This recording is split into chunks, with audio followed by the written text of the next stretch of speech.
Bande ko balandi radio lisanga to tondi binobo tondi mingi pona fidélité na bino na radio lisanga solo pokwa molelo mozali pokwa mwa mokolo mwa jeudi 1er décembre 2011 oui 1er décembre 2011 mikolo miko pusana bambula miko mata toko kende pe ko pusana na résultat ya ba élection tiko le kanani ke tobi ba pronostic nyoswe ko pesa papa na biso Tshisekedi gagnant. Ndeto et Sabino na radio lisango bokeza wabino yuski tengena ndinga ya bomisano de 19h à 20h tozana bino tokabla ngongo ya mutu ya solo ezala pona biso ngonga ya détente ezala te ngonga ya tension pamba te toyebi eloko nini tolingi pe tomiyebi deja ndenge tomane ko bana radio lisanga toluka komiyeba po toyebi eloko nini tolingi pe tokenda nzela ya kokende pokpa eloko biso tolingi tokpa nde solo to kobi beko kobabuye nde toko yebisa bino ba banso bakolanda radio lisanga matondo mingi esika nso bozwami ezala ba bakolanda biso ba poste na bango ya radio na kati nguma Amsterdam to na nzinga matondo mingi na bino banso ba banso pe bakolanda biso na nzela ya we sika nso bozwami bozalaka na Amsterdam bozalaka libanda Amsterdam na kati ya Pays-Bas bozalaka na Europe bozalaka pe na États-Unis na Amérique Canada bisika banso ezala na kati Afrika toyebi na République démocratique du Congo totondi bino bo tondi mingi toyebi ete internet na bino eza peza makasi epe boza peza bolingo kulunga koyeba ndenge nini esengeli kotala liboso pona kosala ete kita ekolo etombwama Oboko Keza Bino Yuski Tenga Radio Lisanga Salami na Fondation Lisanga Point de soutien congolais Toko mettre à partir de Amsterdam Bangi Kweba Mingi sur Fondation Lisanga Botala na www.lisanga.nl Toko ba minute Fondation Lisanga Sungaka Mingi per na katia Pays-Bas à partir de Amsterdam ba ekolo Congo yawa na katia ba mikakatano nyoso ya mboka to ina kuna libanda wa des fondations Lisanga et pesa ka pe information sur la situation n'engezali awa pe et sungaka ko talisa nzela nde to ko yebisa bino boye ba pete à partir du 1er janvier ko ya ba bazwaka ba location sociale eza na ba modification minene ko sale mawana surtout au Italie ba revenu na kati ya ndako ya libota ba fandi ba parents ba ina bano bazali déjà ba adulte pe na ba revenu solo to kokoba kimia ezalati na ngonga 20h sika nsoto bozwami Boboto Oneko Esengo solo balandi radio Lisanga to kokoba na ndenge ya bomisano to koyebisa bino solo boyebi etumba na kati ya bomoi ya moto esilaka te be mokolo ndenge to bandai koloba na mboka kitoko to uta mokolo moto atiaka jolo na ye na likolo nde mokolo oyo pe etumba na ye na mabele silaka solo ya solo mpenza etumba esila ka betango wana kati biso na tango toko vivre nde toko bunda etumba ta to bunda ke etumba pona ko sala ete bato ba comprendre pe bandima ko sala sima pa pe Tshisekedi pa élection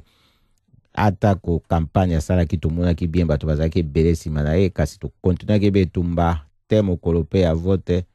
pe tolongi toyoki pe bisika na bisika na mingongo ya kokese na ete yende azali gagnant largement na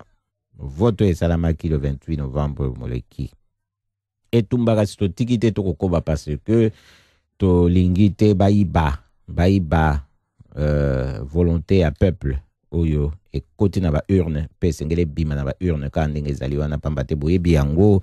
ba fraude eza signalé bisika na bisika oyo bato bakoyaka déjà na ba bulletin ya vote basi ba cocher ba oyo ba député na bango to epsaka bino tango nyonso ba tote ba kokosa politique ba na idée te ba pe na lolenge moko te ba kokote misa makambo na mboka wana ba koyaka na mipiku ya ba bulletin ya vote oyo esengeleki ezala kuna na kati bango ba nango solo to yambana no telefone ba ko benga biso awa solo balandi radio lisanga ndenge to bandaki koloba na bino awa ete to zali na etumba oyo tokotika te tokokoba nango pona baye banso to yebi pe toyoki ndenge bato bakangi bango na bafraude ezali pe na député mosusu totolo bakandidat na députation oyo ya majorité présidentielle na bango eza sikoyo bakangaki ye pe na ba bulletin ya vote oyo yazaki nango ezaki coché déjà pour na ba vote ke ba voter ye na candidat na bango siko procès na ye ba prolonger yango te mokolo malendi po balobi na avocat na ye te aza ba problème ya santé po ba sandrumaki ye na peuple ba corrigeaki pe ba zwaki ba bulletin wana ba panzaki matériel ba panzaki yango pona ko sala vigilance ete ba fraude wana e leka te nde balobi ete procès ya liboso akendeki akbayaki kambaki nde toko epesa bino ete wana ezali kao debu oyo penza ekolakisa échec na ndenge bato balukaki ata kofraude kasi bakokoka te biso tokobebe na etumba na ligne awa toyoki babengi biso toza na ndeko na biso Olivier Lwabeya. Bonsoir, esika ozali sango nini omemeli biso Olivier? Bonsoir Kitenge Yesu. Bon, na sango ezaka na cadre ya développement ya actualité ndenge eza koleka. Bon, tozo yoka ba nouvelle par-ci par-là. Donc esengi pe que non, to intervenir moko. Parce que bandeko na biso mingi bazo bosana ke ndenge tokomi na moment yo mongunda akomi désespéré. Alingi a utilisé ba moyen nyonso pour atika la place wana. Parmi ba moyen wana azo utiliser pe communication parce que des informations pe komi ebele. Donc il faut bosser attention na ba information oza kozwa ko analyser ngo soki zo profiter na nani. Donc eloko wana penza tomoni ke manipulation komi mingi donc il faut kofungola misu donc etumba eza makasi po tobosa na te eza bayebi yango ke cartouche na bango ya suka yango so barata yango donc bango nyonso tozo bimisa bango donc il faut tozala penza kenge côté wana na makambo wana nyonso kwa bon eloko mosusu pe na ngai na loba eza kaka na cadre ya bandeko na biso baza kuna o bazobundela biso na lobaki yango pe mokolo wana na lekaki ke bana nyonso baza kobimela biso na libanda na misusu bazoki il faut resoigner bango tozozela penza po baza mingi donc il faut penza ko aider bango pona ko basoigner bango po eza jeté bon entre temps na pesa mokolo wana numéro à compte bon numéro ngo pesa na nini na site Congo Mikili sokotali nini reportage ya jeunesse IDPS salaki na Congo Mikili. Bon, à part ça, biso na kati ya Hollande to organiser kaka un système que non to sangizira mbongo biso nyonso et puis to tinde kuna. Bon, pona bato balingi kokutana na ngai donc numéro de téléphone ezali donc ba bengi ngaka na numéro 06 85 11 47 27. Donc la bandeli 06 85 11 47 27. Bon, à part ça, ils ont un système SMS tous à utiliser dans le cadre de la campagne. Oui. Bon, tous les décisions to kangango te pour officiellement il fallait que kangango depuis hier. Mais le col ils ont déjà tous en déjà donc na maboko. Tukuri po utiliser dans le cadre siko ya ko soutenir ba militant na biso bazako bima na nzela pona bundela biso. Donc système ezaka ndena expliquer ka mokolo wana donc uzika ka téléphone soko vanda na Hollande système ezaka ka pona bana ya Hollande. Donc uzi téléphone usali message ya SMS na kata message ano komika ka liloba moko ekolo okomi ekolo et puis otindi yango na numéro oyo 7733 soko tindi yango chaque message ozotinda ezokata yo 3 euros na nini na ba crédit no a téléphone et puis mbongo wana yango nde tozotransférer na ba militant na biso parce que etumbo oyo tozosala yango mutu na mutu asala contribution na ndenge na ye mais il faut pas tobosana soki bana na bazozwa courage ya obima na nzela te monguna oya okanisa ke tolani il faut totia bango sous pression ba sentir que tolingi kotikela bango ata 1 cm te donc il faut tia bango pression bolanda te ba message ya lokuta ya manipulation ezobima gauche droite nyonso wana ezande mopepe peuple aza décidé tokotika te bayiba biso eloko ya toro en plus tobosana te likambo oyo eza likambo ya Tshisekedi te eza likambo ya Congo eza likambo ya avenir ya mboka ya bakoko na biso donc il faut tout ça la attention yango même na ngai pe na occasion pe na lancer un message na bandeko na biso tout soit baza ba policier soit baza ba militaire kuna na mboka ba tikala jamais kotirer bana mboka parce que eza mboka na bango etumbo tozobunda ezande pona garantir fiti moko ya malonga pona bana bango bakoma kende classe ya malonga bana na bango bazwa nini biloko kolia malonga même bango moko bakoma uzwa pe salaire ya solo eza garanti to continue ka sacrifier mboka na biso boye te sali déjà 50 ans tourner en rond to continue na ba aventure Congolais azadi ana batamayele mingi toza susu na tinga te totika ba aventure ba déjà ba mboka na biso eza susu taone sedeki oyo bakoloba o communauté internationale etali biso société côté na mboka neza ya biso bango mo balobaka bosala soki bino bolakisi volonté na bino bango bakolandango alors bosala attention na eloko wana donc bolanda te bande ya baventurier o baza kobenga communauté internationale de toute façon baza ba minorité malgré baza ko corrompre ba médias mosusu pour faire croire que ba na influence mais eloko yite boye baka ki to leki bango na ebele toza ebele koleka même donc baza na moyen ta mo hotel telemisa biso et donc ngana lo banano na momo ya wana yesu na pesio maloba solo balandi radio lisanga to zali na ligne pe na ndeko na biso Shadrack Mukalenga akobenga partir ya New Rep ndeko Shadrack lilobeza mboka yo. Ok Matondo, bonsoir, j'appelle de New Venep. En tout cas, c'est juste pour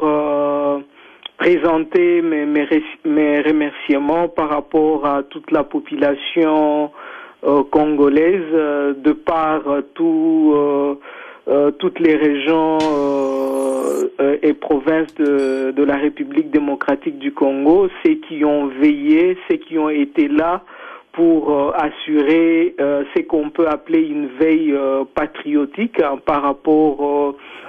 au déroulement du processus électoral. J'ai beaucoup apprécié, même de loin, de voir que la population a répondu présente à ce processus, mais pas seulement est allé voter, mais a été là pour assurer que le vote se passe comme il se doit et à débusquer les fraudes massives qu'on a pu voir de part et d'autre. Mais nous tenons, nous, la jeunesse de la diaspora, remercier la population congolaise qui a compris normalement l'évolution du monde et ce qui doit être fait normalement, les changements du régime par rapport à ce qui se passe présentement au Congo. Donc, na loba qu'il fallait vraiment na benga pour na remercier bango na musala o basali et wanezalaki kaka début, donc il faut to continuer après publication ba résultat to eba elongo nini tokoki kosala po makambo nyonso eleka ndenge il faut ezala et puis nazo comment dire tirer attention il y a communauté congolaise et à Pays-Bas par rapport ndenge représentant na biso ya UDPS awa à lobby. En tout cas, il faudrait to kanisa na bande ko na biso baza kuna soki toza na ba moyen to ko sala ndenge SMS ndenge alobi to soutenir bango parce que en tout cas biso ba mususu to sala pe action na via internet na ba Facebook na ba log et ainsi de suite mais il faut tout que bango nde baza na terrain ba kiti na terrain bazo manifester et il y a de ceux qui meurent donc tenons compte il y a combat na bango ceux qui tozali na ba moyen ko assister bango to assister bango donc message nazaki na bango est que totika na vigilance til les 6 en tout cas to sala tout que mardi biso tout aux à la peine en radio tous la publication ba résultat ndenge koleka et puis en tout cas tout supporter population o ezali kuna o ezali vraiment sur les champs de bataille qui au bazo combattre pour que régime bisognon sotozo décrier et ekweya en tout cas remerciement longonia na peuple congolais na musalo basali nous vous soutenons et nous continuons à vous soutenir merci vraiment merci mingi ndeko Shadrack ndenge pe o pesi longonia na jeunesse congolaise ya solo victoire ezali victoire ya peuple congolais mobimba oyo azali na posa ya changement oya sengaki alternance politique esalema nde tomonaki moto akokaki kosymbolize pe komema biso na victoire nango ezalaki Pape Etienne Tshisekedi nde yango wana biso banso tokotelemela po ete bayiba volonté ya peuple te oyo ekoti na baurne babimisa yango ndenge ekoti pe longonia na peuple moko ndenge asalaki correction ya bafraude oyo bayaki nango likambo ya kosunga bato po eza likambo nene omoni peuple congolais azalaka mingi boye soki bakoyebisa kaka pesa boye osunga boye kasi soki totali malamu toyokaki Olivier Lwabe alobaki pe bato bakoki kopesa lisungi na maboko bato Hollande bakoki osangisa mpona batinda yango mbala moko kuna apesaki numero na ye ya telefone est-ce que tokokoka ko motiver nango bato na sens wana te po bayeba kasi soki balingi pona kopesa yango na maboko po ekende mbala moko po bazwa mwa ta mususu lumière mokie kolekela ndenge nini est-ce que bakoya kozwa yango epai moto wana azali to moto wana nde akende tika yango place moko boye to ntango akobenga nde bakoyokana po bato ta mususu bato nyonso te nde batombolaka pe telefone po baluka koyeba mingi mais bazelaka nanu so bayebi mingi nde bakena action. Non mais moi je trouve que il faut continuer à soutenir numéro en tout cas moi j'ai vu sur les sites il y a Congo Mikili numéro il y a représentation il y a IDPS Ezali na numéro il y a compte mais il faut tenir compte que AOP du point de vue officiel IDPS Ezali représenté les choses changent donc il y a une représentation de l'UDPS ndeko na biso Olivier Lwabe azawana numéro à téléphone à utaki kopesa donc il faut comprendre comment ailleurs par parti politique fonctionnaka il faut boyeba que ezalika alikambu ya IDPS mais au-delà de ça représentation à IDPS officiellement na Hollande ezali donc to benga ndeko na biso Olivier et puis via canal nae toko osala pe ba transfert via SMS ou ba transfert de fonds via ba numéro ya compte ou ba tumususu point na biso a soutien na Hollande ezali Radio Lisanga ou bien donc Lisanga en tant qu'organisation donc ba oyo bazu numéro ya ndeko na biso Olivier te baro le capé via nani Radio Lisanga bazwa ba coordonnées ba aider ba ndeko na biso baza na champ ya bataille et comprenez que nous ne venons que de gagner une bataille on continue parce que il faut être vigilant, il faut appeler par-ci par-là. Je pense que bomoni na ba média mususu o ezali na ba point de vue na bango ozo soutenir ba occidentaux o bazo annoncer déjà ba résultat avant tout que commission électorale indépendante ait publié ba résultat. Ba o balanda ki bazali biso to benga ki TV5. Moi j'ai appelé TV5 le mercredi, je l'ai fait même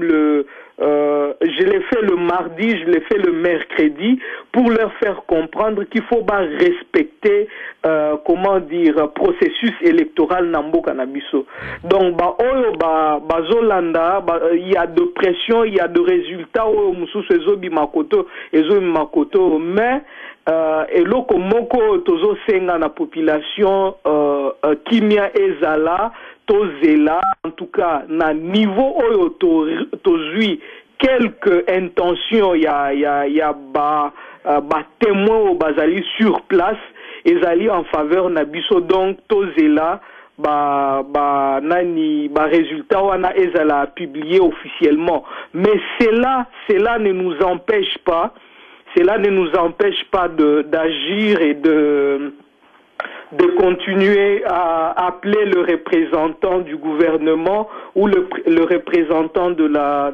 CENI qui sont sur place. D'ailleurs, je viens de recevoir un SMS avec les numéros du président de la commission électorale indépendante. Pasteur Ngoï Mulunda, président de la commission électorale indépendante de la RDC. Benga na 00243 99 99 58 558. Donc je répète 00243 4 fois 9 58 558. Donc oyo il faut continuer pression moni kutu tenenge makambo ekoleka donc il faut continuer ezali kamamboka na biso tokotika bongote. Donc voilà le message que j'avais par rapport à soutien et à processus oyo ezoleka na mboka na biso. Merci Ndeko Shadrack penza ou pesi biso ba message oyo eza pena na tina boyoki numéro ya pasteur Ngoï Mulunda pona ko benga ye ko yebisa ye te ya solo aza responsabilité munene face ya peuple, face à histoire, pe face à nzambe na ye soki andimaka ye ya solo pona asala ete résultat ezala correct na ndenge volonté ya peuple kotaki na ba urne. Tokoloba boye pamba te po yebani déjà bato mingi basili kopesa ba pronostic yebani ekoloba biso tokoloba tokobomba te Pape Etienne Tshisekedi azali na majorité moko large oyo ebimi na ba urne wana nyonso tu yango ezali vote sanction oyo epesami kaka te parce que peuple s'attendaki na bato bazali sikoyo na pouvoir basele makamba malamu kasi bango bakoti na pouvoir kaka na moyibi toyebi ete Joseph Kabila soki tobenga ndenge wana na 2001 babomaki Laurent Désiré Kabila ye akomi président ndenga akomi ya président etikala oyebana te eza na place moko te na mboka na constitution na loi nini ezo soutenir yango basali l'élection na 2006 abetaki masasi na ndako Jean-Pierre Bemba na tango ye azalaki na ambassadeur na kati toyebisa bino na kati awa na radio Lisanga mbala mingi moto yo aza kosalisa élection na ndenge ya transparence pour respecter yango akendeke suko beta masasi na concurrent na ete oyo soki ya monaki lokola ke akokai ko gagner to asi aganyaki wana nyonso eza kolakse te ye azali na logique na ye mususu oyo akotelaki nango na pouvoir depuis 2001 ezali oyo ayebi ki aza faible aza pe rien donc aza eloko moko te oyo ako apporter à plus en société nde yango wana il faut aluka osala makambo na makasi po akota pe se maintenir na pouvoir. C'est la raison pour laquelle Bokoyoka même bato bakoloba ezala bato ya presse ya ba pays mususu bazali kolobaka likambo ya que calme ezala et pe na bao bato ki occasion ya kosala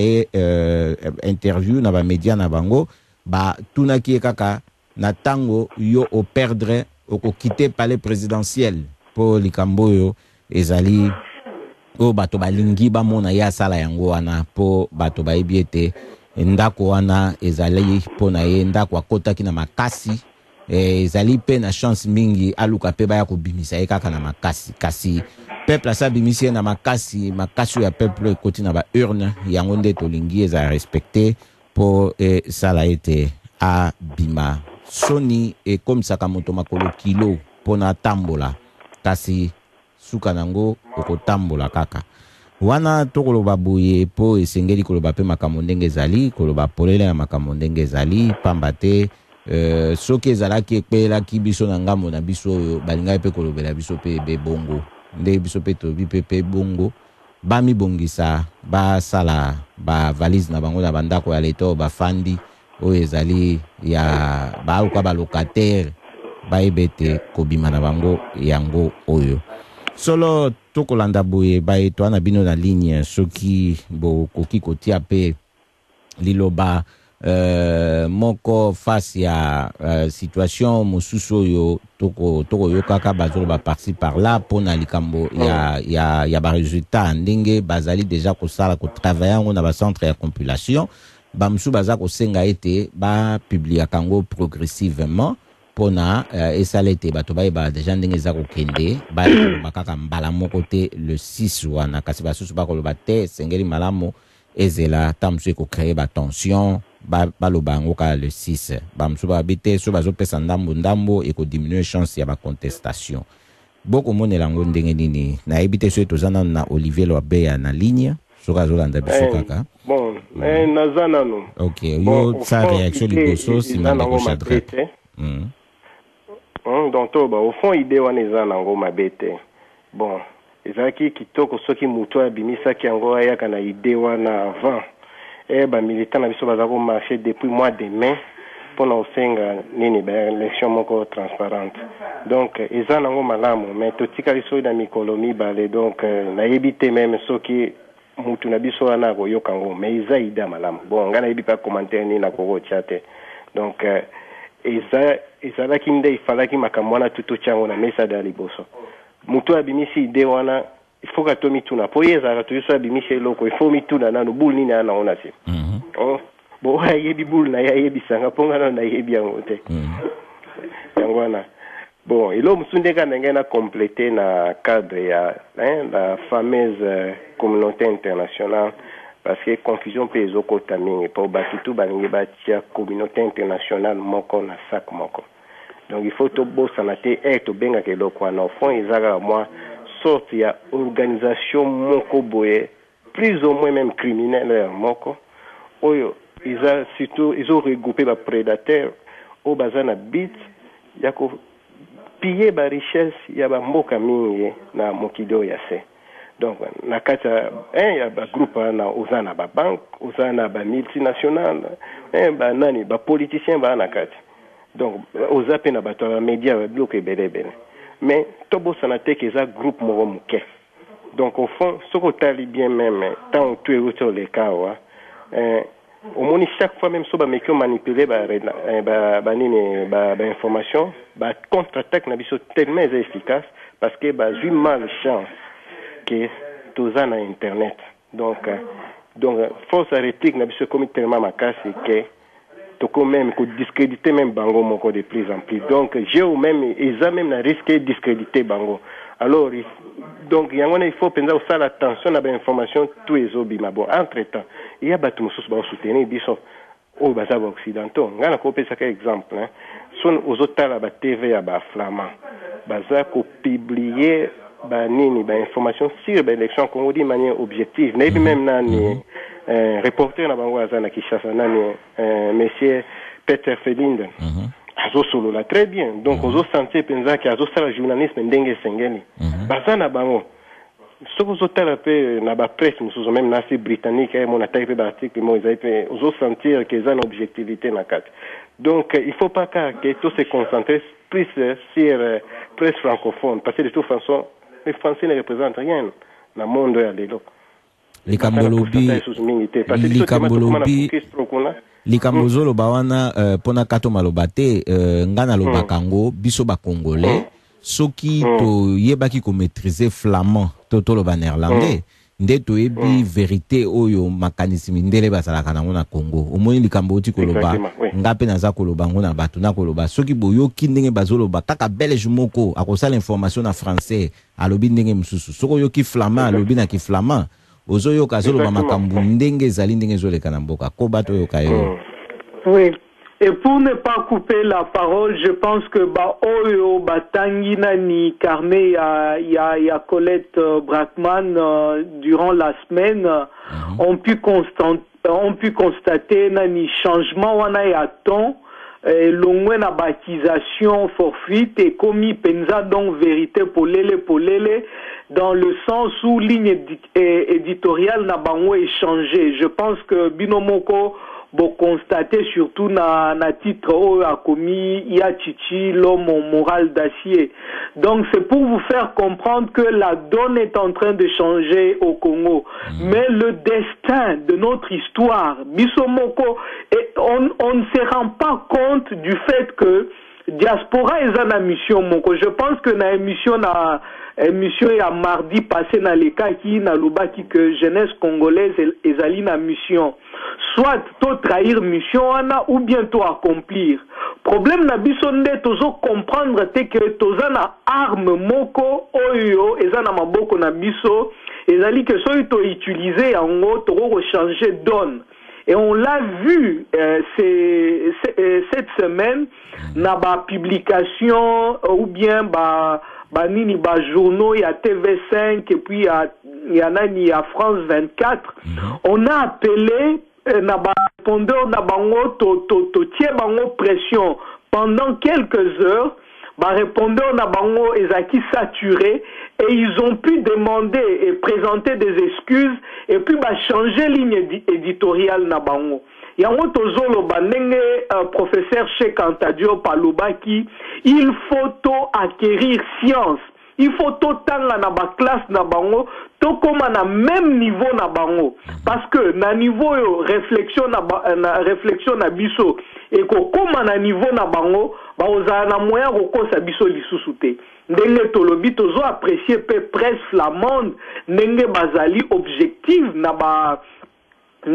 ko livrer information bango bazo pesa. Donc c'est pour dire que peu importe ce qui va se passer Bissonyon Sotomoni, qu'il en va de UK, France,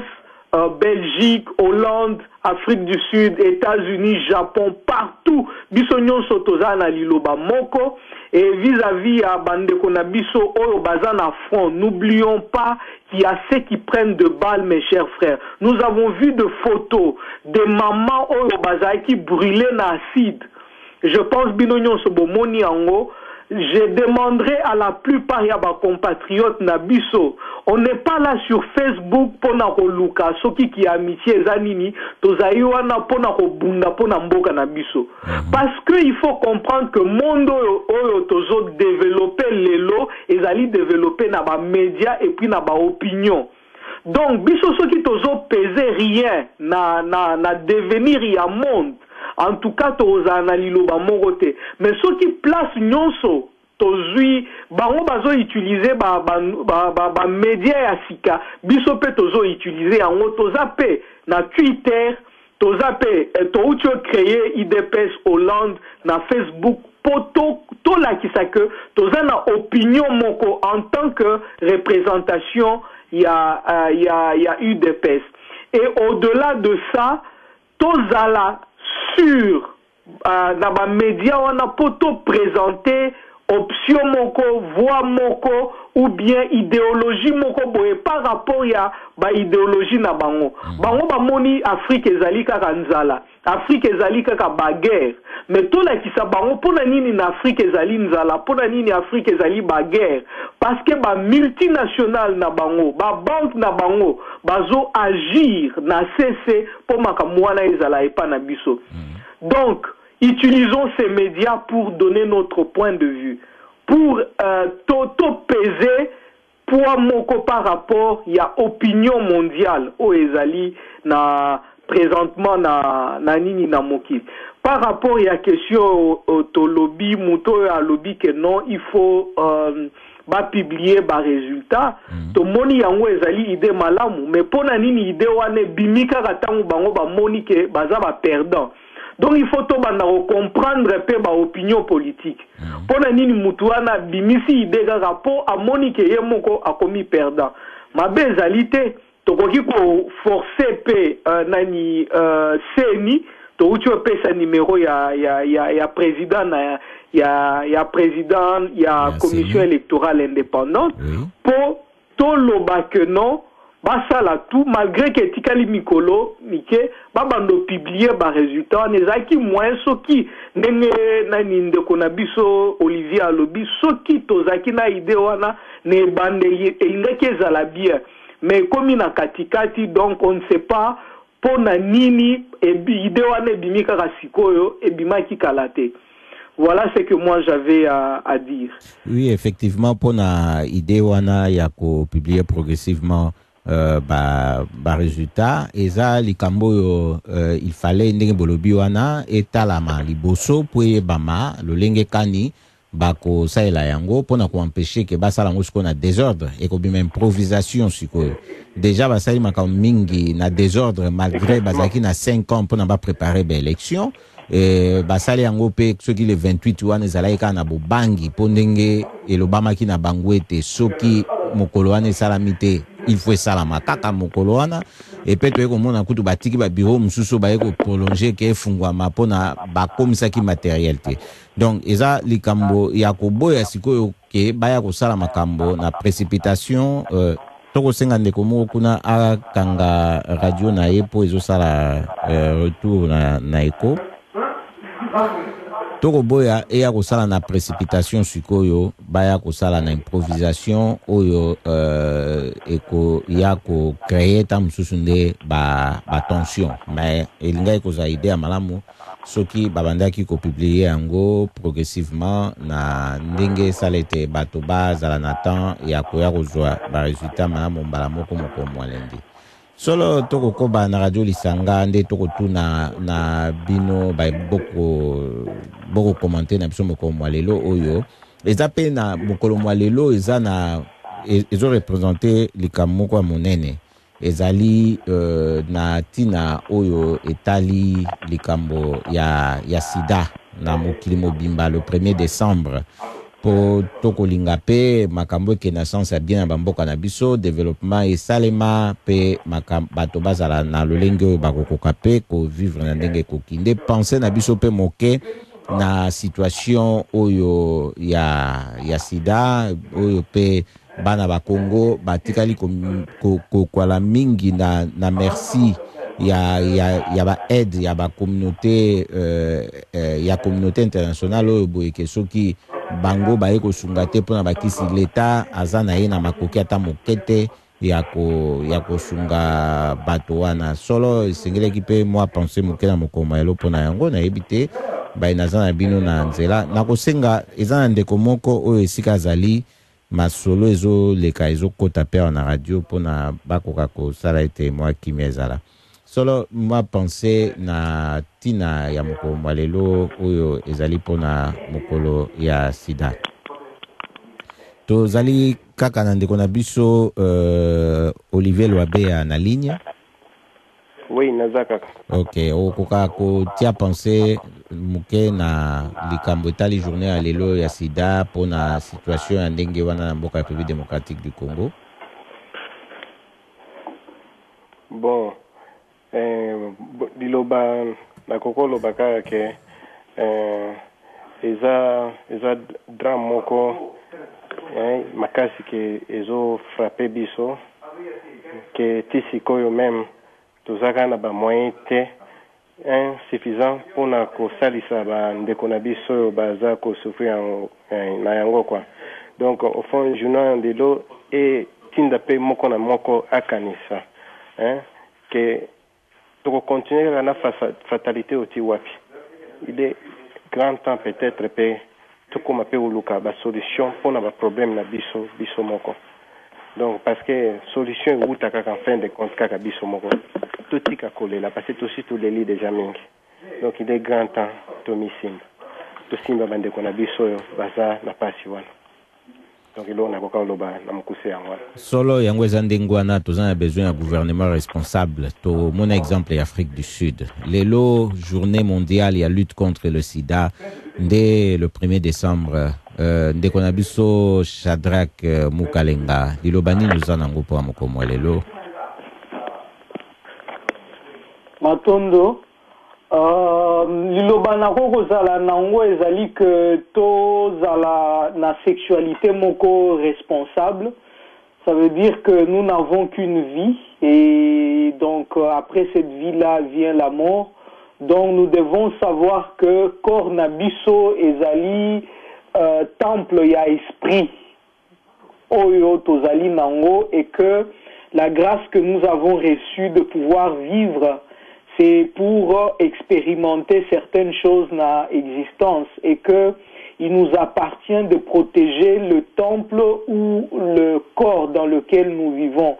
Au-delà, il y a Kolia, au-delà, il y a sport,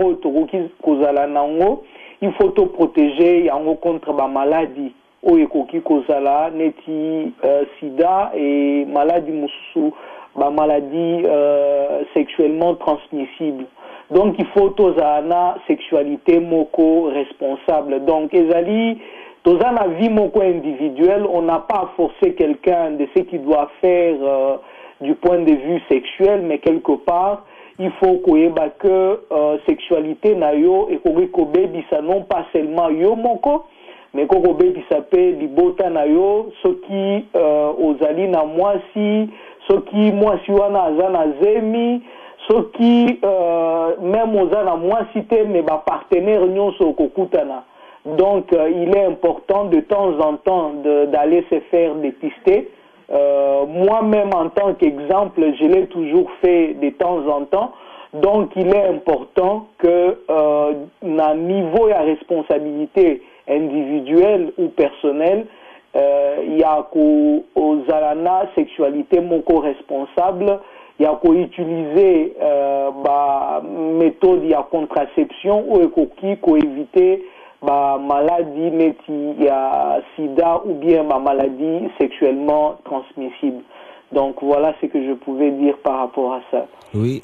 Shadrach, au lobby à solo, il faut que zala na ekenge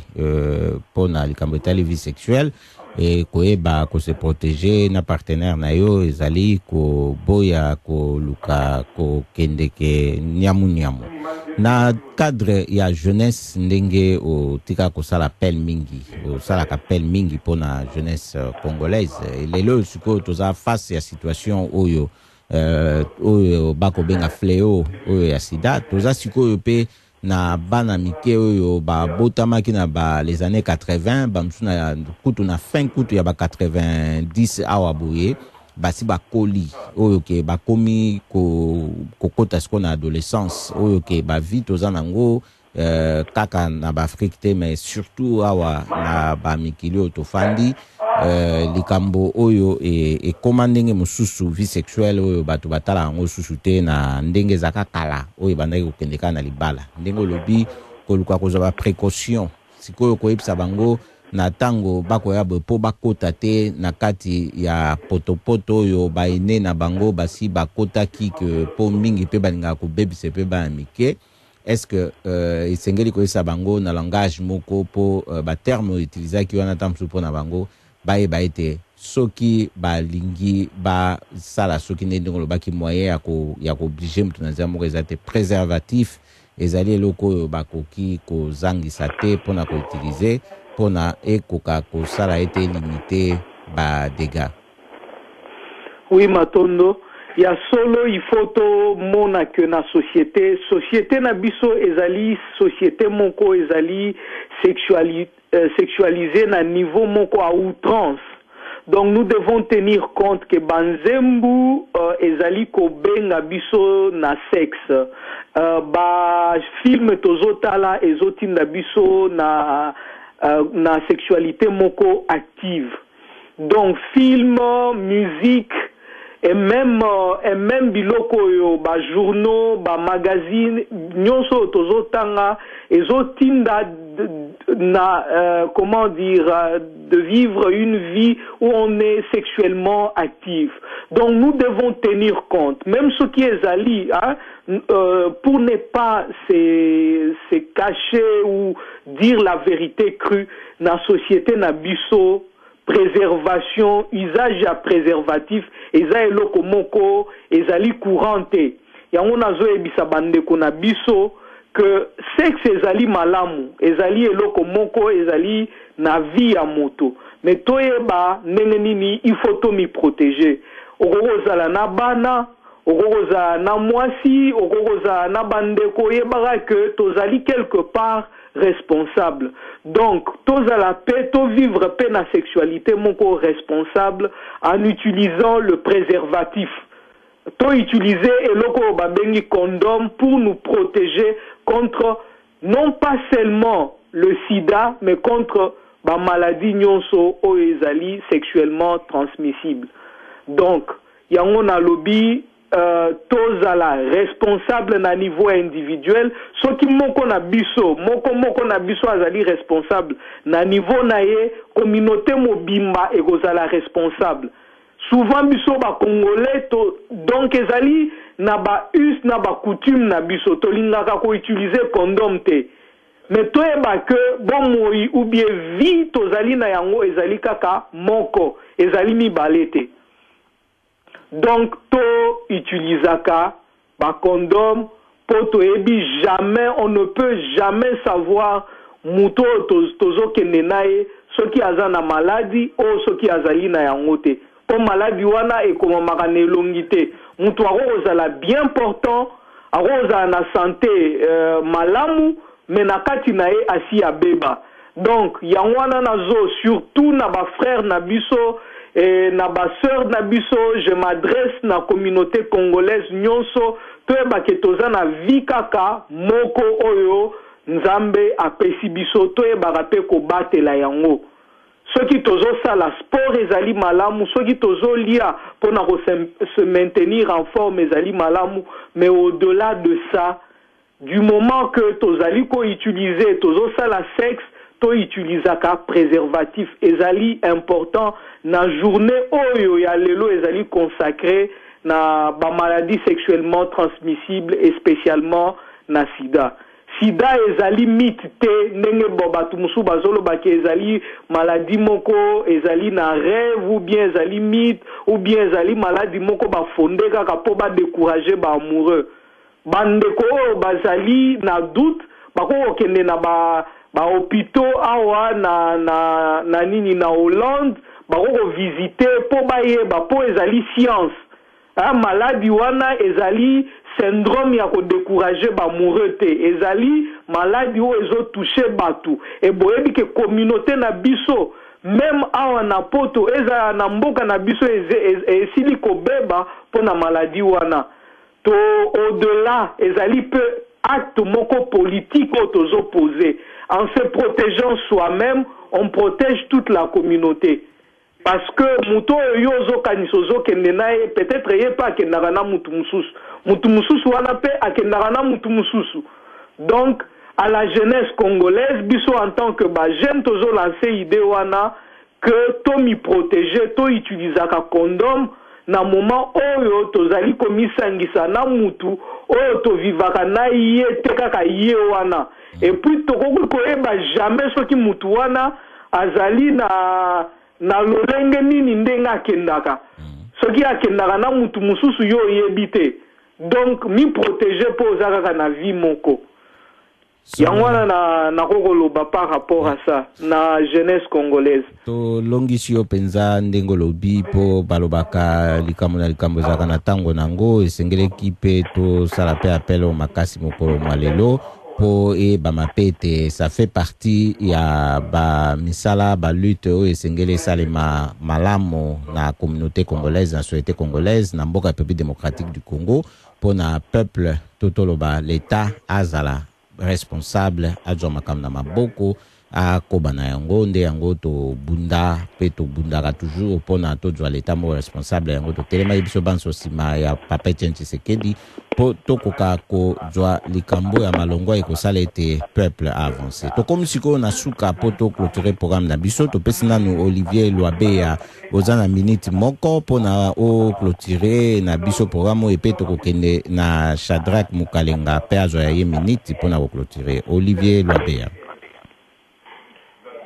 Bon, ngai message to bakana za message ni bare ya pesa. Wa liboso na ngina pesa nano na bandeko na biso bazo continuer ko soutenir muto aza ko konzamboka na biso na tango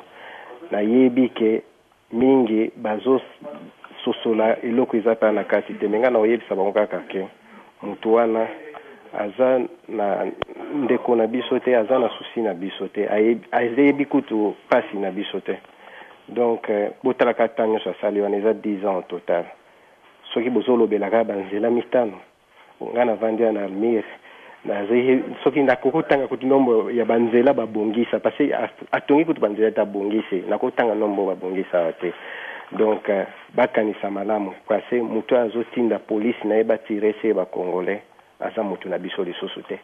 Donc il est temps ba changer quand baya na kana biso tozana biso na kanda na bango te to kolimbisa makambo na bango nyoso basalaki eloko asuka na ngari na loba ezara pona cadre ya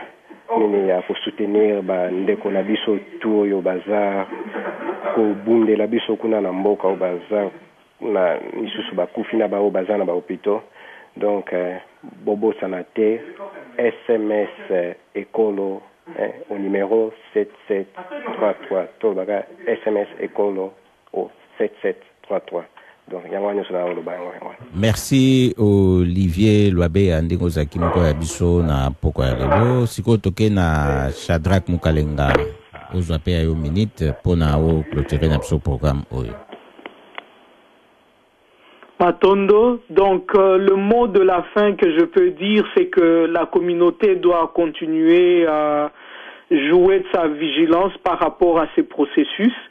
et surtout avant et après la publication de résultats et même, comment dire, après l'instauration d'un nouveau régime au Congo. Rien n'est gagné. Nous savons que le pays a été détruit pendant toutes ces années, donc il nous appartient de pouvoir reconstruire et la reconstruction n'est pas l'affaire d'une personne, c'est l'affaire de toute la communauté. Donc je dirais aussi par rapport à la journée internationale qui est consacrée au sida, d'avoir une sexualité responsable et non pas seulement de se sauvegarder, mais de sauvegarder aussi nos familles et c'est avec lesquelles nous vivons. Voilà ce que j'avais à dire. Merci P. Shadrack Mukalenga. Bandeko balandi radio lisanga totondi bino botondi mingi na fidélité ya bino na radio lisanga solo mokolo mokoya poso mokoya mokolo mardi tokozala na bino lisusu de 19h à 20h na radio lisanga to kanisi pe SD Malaika atako ye aza lisusu ko kanisa biso te na loembo na yo ya imba pona akanisa pe bayi na bokono bwa sida. C'est quoi? Maloba na ngai sont divers, ezali nango versete. Dati mwanangele, beyabola, mambui na barne. Mokili ya nzambe, esalema nango malamue. Biso bato ya mokili, tozali nde mabeo. Biso bato ya mokili, tolingani teo. Moto na l'hôpitalo baninga bakimie o na bokono pe asida tolingi ya umela teo et pourtant Yesu Kristo olakisa biso bolingo Eme Dolunda to salisana tango tozali na bomoi tango toko kufa ekozala na tina teo